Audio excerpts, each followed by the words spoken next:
Assalamualaikum warahmatullahi wabarakatuh. Bab kedua, hidup tenang dengan kejujuran, amanah, dan istiqomah. Pernah melakukan perjalanan jauh, memakai motor, tiba-tiba bensin habis, ban aus, dan banyak part yang harus diganti. Tentunya kita tidak akan merasakan bahagia. Setelah itu, kita mengisi bahan bakar penuh, ban diganti, dan bagian-bagian yang lain juga diganti. Bagaimana perasaan kita menggunakan motor tersebut di perjalanan jauh? Nah, begitu juga dengan hidup kita. Maka perasaan kita akan lebih bahagia jika diisi dengan nilai-nilai keimanan seperti materi yang akan kita pelajari kali ini: jujur, amanah, dan istiqomah. Kejujuran merupakan karakter penting yang dapat menentukan kemana arah sebuah bangsa dan negara melaju. Sejumlah studi telah dilakukan oleh beberapa ahli. Mereka menemukan bahwa kejujuran tidak hanya berpengaruh kepada kesehatan dan mental seseorang, namun juga perekonomian nasional suatu negara. Sebuah penelitian tahun 2012 menyatakan bahwa semakin sedikit seseorang berbohong, maka ia akan semakin sehat dan berbahagia. Sementara dalam skala yang lebih besar, level negara, kejujuran juga berpengaruh pada kondisi perekonomian suatu negara. Para ahli studi menerangkan, tanpa kejujuran, banyak janji bisa dilanggar, kontrak bisa tak dipenuhi, pajak yang tak dibayar, dan pemerintah menjadi korup. Ditambah para tahanan korup, mereka hukumannya pun menjadi ringan. Itu pun mendapatkan sel yang mewah, belum lagi hukuman yang dikurangi, karena aparat juga ikut korup. Dan tahukah kita, penjajah VOC hancur dikarenakan pegawainya yang korup. Yang menarik, riset yang ditulis oleh Alain Cohn dan kawan-kawan tersebut meneliti perilaku jujur masyarakat di dunia yang dilakukan selama 3 tahun. Riset ini menyasar 355 kota pada 40 negara dengan cara menyerahkan 17.303 dompet yang hilang kepada warga lokal. Para peneliti dengan sengaja mengaku menemukan dompet hilang dan menyerahkannya ke orang lain. Kemudian karena alasan adanya keperluan lain, peneliti meminta orang tersebut untuk menjaganya. Dompet tersebut berisi uang dengan jumlah bervariasi dan disesuaikan dengan mata uang lokal negara. Lalu terdapat kunci, kartu nama yang tertera alamat email, serta catatan belanja berbahasa lokal. Seluruhnya dimasukkan ke dalam dompet transparan sehingga orang mudah melihat isi dompet. Rupanya sebanyak 40% memilih untuk mengembalikan dompet tersebut kepada pemiliknya. Hal yang lebih menarik, bila dompet tersebut berisi uang, kemungkinan dompet kembali justru meningkat, yaitu 51%. Dari eksperimen tersebut, peneliti mengurutkan ke 40 negara berdasarkan tingkat pengembalian dompet dan hasilnya negara-negara Skandinavia, Eropa Utara mendominasi peringkat ke atas. Lalu pertanyaannya, di mana letak Indonesia? Nah, di antara negara Asia, Thailand merupakan posisi pertama atau peringkat 28, sedangkan Indonesia pada peringkat 33 dan Malaysia peringkat 35, sementara Cina di posisi buncit. Dalam penelitian yang lain, inilah grafik tingkat pengembalian oleh masyarakat dalam suatu negara. Sementara itu, Indonesia menempati posisi 24 dengan skor 46%. Pembahasan pertama, jujur. Jujur adalah kesesuaian sikap antara perkataan dan perbuatan yang sebenarnya, dan erat sekali dengan nilai keimanan seseorang. Apabila kita katakan sesuatu yang tidak sesuai dengan kenyataan, itulah yang dinamakan dengan dusta. Dan dusta merupakan lawan dari kata jujur dan dekat dengan nilai kemunafikan. Sabda Nabi SAW dari Abdullah ibnu Mas'ud, Rasulullah bersabda, sesungguhnya jujur itu membawa kepada kebaikan, dan kebaikan itu membawa ke surga. Hadis riwayat Bukhari. Pada masa jahiliyah, sangat sulit mencari orang yang jujur. Dengan kejujuran, Rasulullah SAW menjadi orang yang paling terpercaya.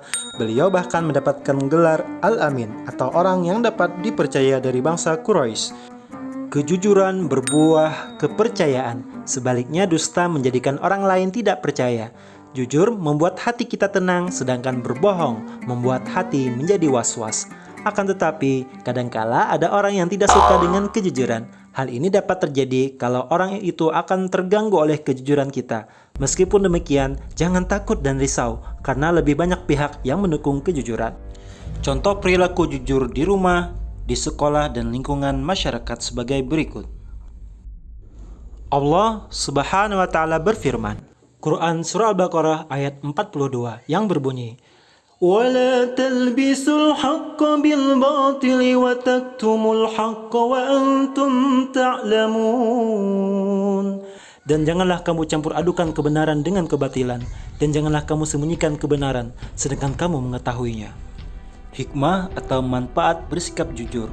Hidup tidak terbebani, percaya diri, dampak positif untuk keluarga dan diri sendiri.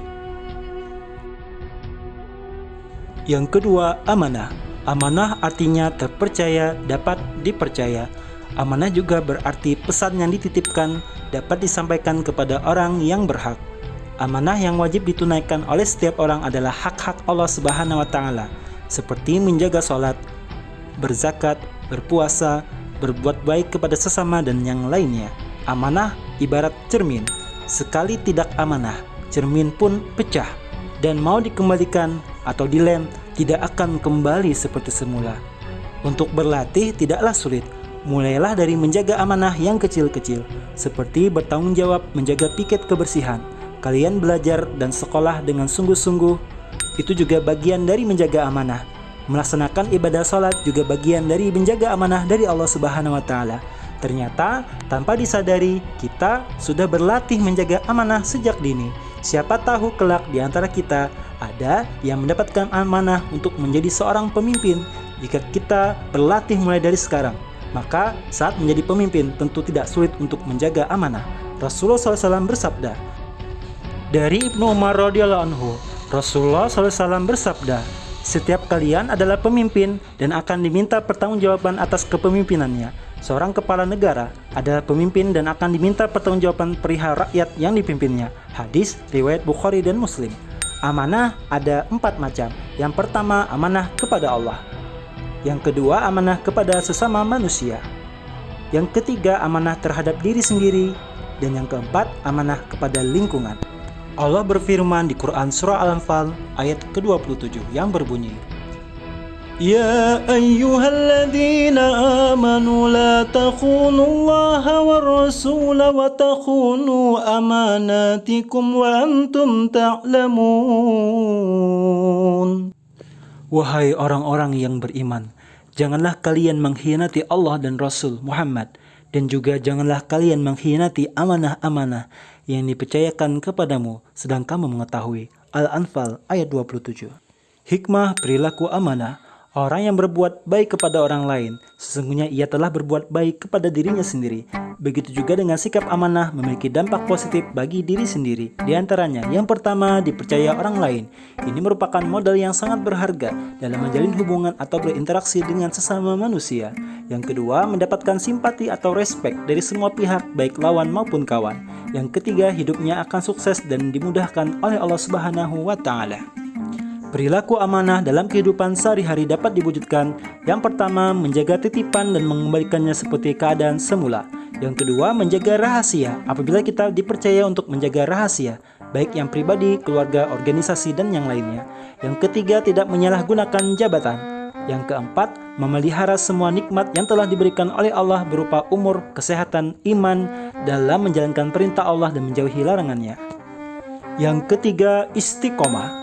Istiqomah berarti sikap kukuh pada pendirian dan konsisten dalam tindakan hingga menjadi kebiasaan.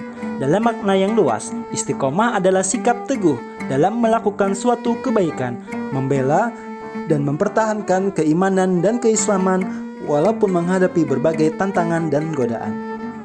Hikmah perilaku istiqomah. Di antara hikmah perilaku istiqomah adalah sebagai berikut. Yang pertama, istiqomah menjaga pemeluknya mendapatkan pahala yang tidak putus-putus dan peluang memiliki kematian dengan amalan kita yang paling istiqomah selama di dunia atau sakaratul maut. Ja'far Abdurrahman kami persilahkan. A'udzu billahi minasy syaithanir rajim.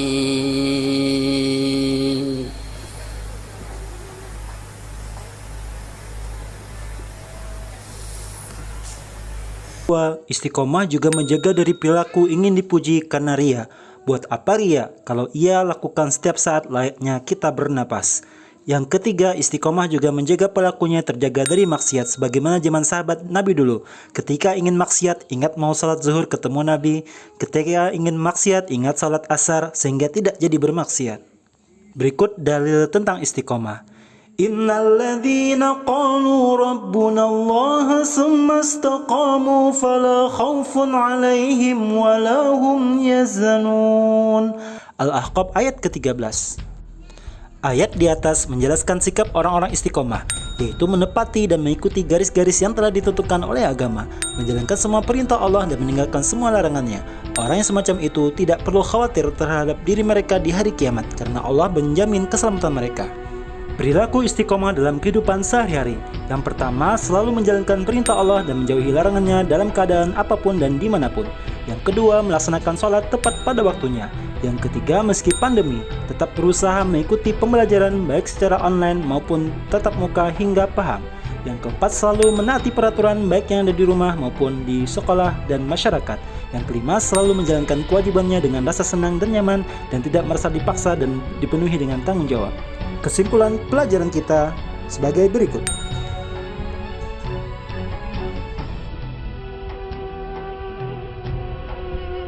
Sekian pelajaran kita, semoga bermanfaat. Assalamualaikum warahmatullahi wabarakatuh.